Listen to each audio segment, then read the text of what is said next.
Greetings, it's me again, Dave from My Own Devices audio channel, here with another intriguing video. And after you've watched this episode, please consider giving it a thumbs up. And if the content seems like your cup of tea, tap the subscribe button and join the club with thousands of other enlightened hi-fi enthusiasts. Thank you.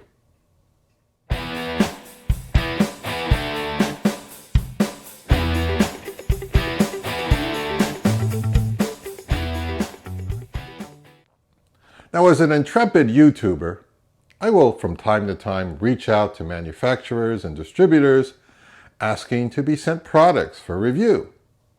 And as my channel gradually grows, I've noticed that it does become a bit easier to receive positive responses. Well, a few months ago, I gave my pitch to KLH Loudspeakers and quickly received an enthusiastic yes. Now, KLH is a legendary brand that was launched in 1957 out of Cambridge, Massachusetts by Henry Claus, Malcolm Lowe, and Joseph Hoffman. The original KLH made many successful lines of innovative speakers for a couple of decades. But the market changed and the KLH name was sold and changed hands several times until they became a rather low-budget line that was not very good. In 2017, the KLH brand was acquired by Kelly Global Brands and relaunched with the intent of making quality loudspeakers and keeping with the spirit of the original KLH. So anyway, unless you've been living in a cave or another planet over the past year or so, you'll be well aware of a couple of very successful product launches by the new KLH with the Model 5 and the Model 3. And they've received pretty much universal rave reviews, and I assume very healthy sales. So I'm thinking, nice, I would definitely like to try out one of those models, or perhaps an upcoming new release. But then the woman from KLH suggested that she would like to send me a pair of Concord loudspeakers. Concords? Wait, Concords? So I looked them up and, I'm thinking, okay, I'll give them a shot. Why not, right? So a few days later, 2 tall boxes arrived on my doorstep and I lugged them into my house. When I unboxed the Concords and gave them a good visual once-over, my initial impression is that they look a lot like home theater speakers. Tall and narrow towers that you could see in a typical 5.1 setup. Looking at the manual, it actually includes a diagram of how to set them up in a home theater environment. Now, to be frank, I'm strictly a 2-channel guy, really, and that's how I'm going to initially evaluate these Concords. And you know, I looked, but I did not find any online reviews of the Concord, so this actually may be the very first one. Dimension-wise, they are about 40 inches in height, approximately 8 inches wide, and pretty deep at almost 15 inches. And they have a bit of weight to them. These are the black oak vinyl version. They also are available in a European walnut finish. And they look fine, but I really don't see a whole lot of styling, flair, or panache in their appearance. There's no rounded corners or non-parallel tapered sides. And these are unapologetically black boxy tower speakers. The grills do feel substantial and are held in place with strong magnets. Around the back are 2 bass reflex ports and 1 set of binding posts. I do like the nice classy boxes of shiny spikes and rubber feet that are included, and KLH note that on the inside they are internally braced and have custom designed low resonance driver chambers. But KLH concedes that there is some cost savings compromises with using stamped steel driver baskets rather than the more desirable cast metal ones. Lastly, they specify that the Concord's crossover is designed with high-quality components. They are a 2.5-way design with twin woven Kevlar 6.5-inch mid-bass drivers and 1-inch aluminum tweeters. 2.5-way means that one woofer handles the low frequencies, 600 Hz and below. The second one is dedicated to the higher frequencies, 600 Hz up to 2600 Hz. And the tweeter handles everything above 2600 Hz.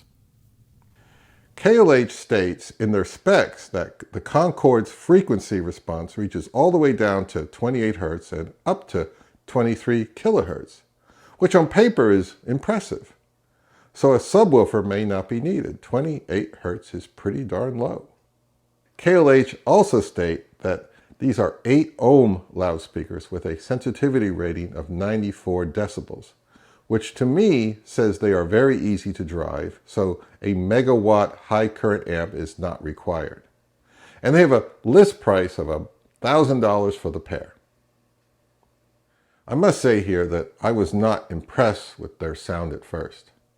Although the bass extension was good and the mid-range was commendable, the anodized aluminum tweeter sounded very hot. The upper mid-range and treble was just not to my liking. It was kind of too forward, aggressive, strident, fatiguing. So I thought maybe they need a period of break-in. You know, play them for a few hundred hours and see if they settle down a bit. So that's what I did.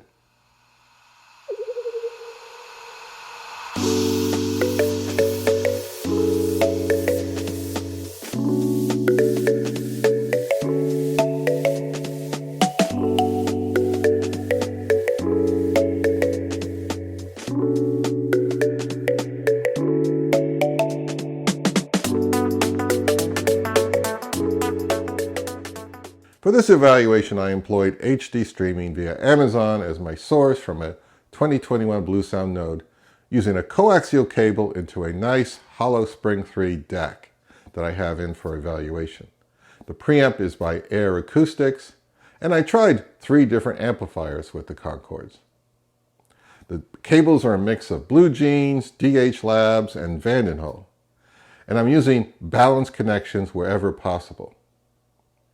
I started out with this evaluation using my Bryson amplifier. It produces shed loads of clean power that make my Magnapans really sing.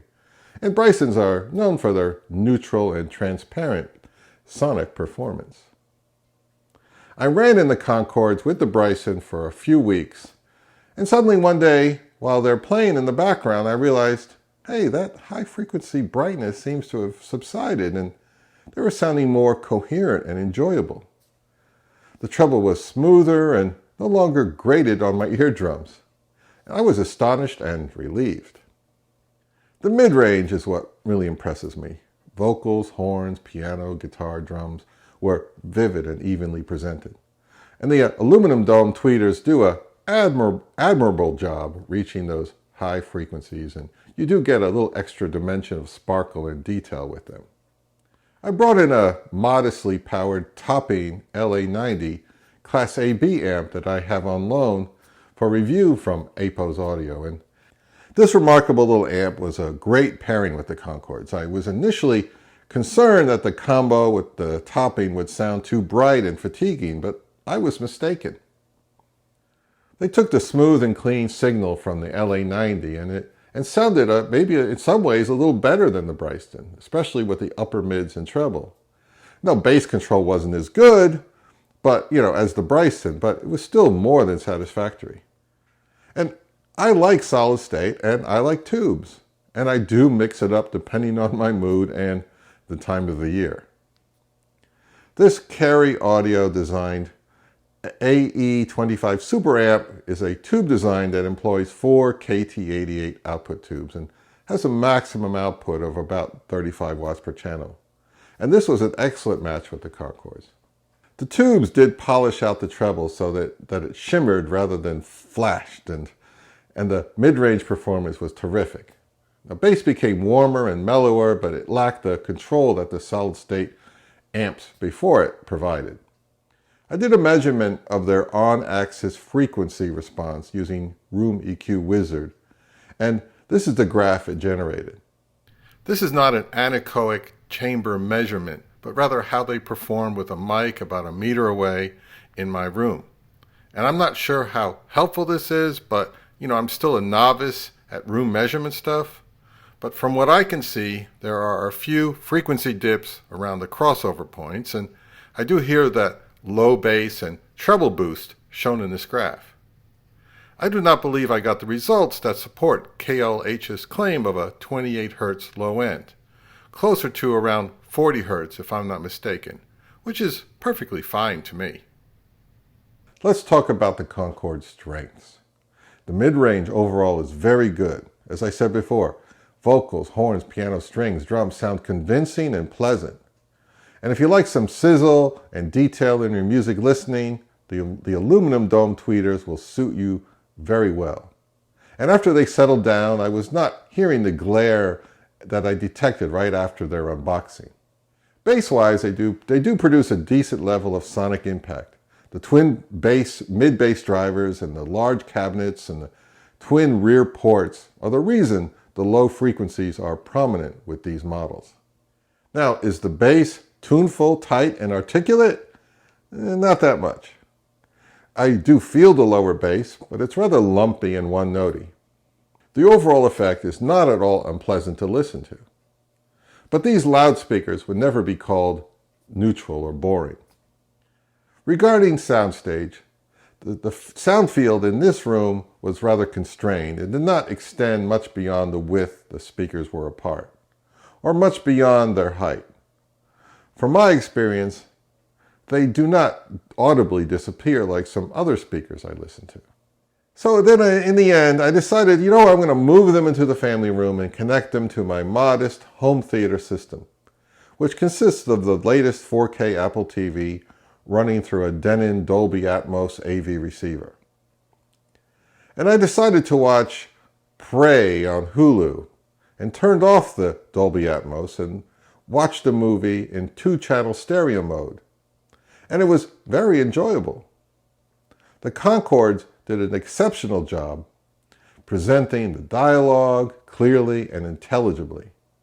And the sound effects and music filled my largish family room admirably. And I did not miss the 7.1 Atmos in the least. And non-critical music listening was also a positive experience. Apple Music spatial audio streaming through this setup was also delightful. Unfortunately, for me personally, the Concords did not pass the wife acceptance factor standard. They're too big for her liking, and I'm only allowed to use smaller bookshelf-style loudspeakers in there. And currently I'm using these Triangle Bro 3s, but I would certainly prefer the KLHs if it was up to me. What are my conclusions? I have to say that, in my opinion, these speakers are tailor-made for home theater, where their hi-fi strengths and shortcomings are best suited. When watching a TV show or film, an elevated treble and clear mid-range are important for dialogue intelligibility, and strong bass is desirable when watching scenes with loud, thundering soundtracks. Their plain, nondescript appearance is actually a positive attribute, as they will blend in with many living room decors. And if you want to do a bit of 2-channel listening, you may find them pretty entertaining as well. Just give them some time to break in. They do produce a healthy amount of low-frequency grunt, and their above-average sensitivity and nominal 8-ohm impedance means they are easy to drive and can be used with a modestly powered AV receiver. I've had them in here running for many hours over the past few months, and after a time I actually grew to enjoy the Concord's sonic qualities. And if for some reason these are the only speakers I was permitted to own for a year, I would be perfectly okay with that.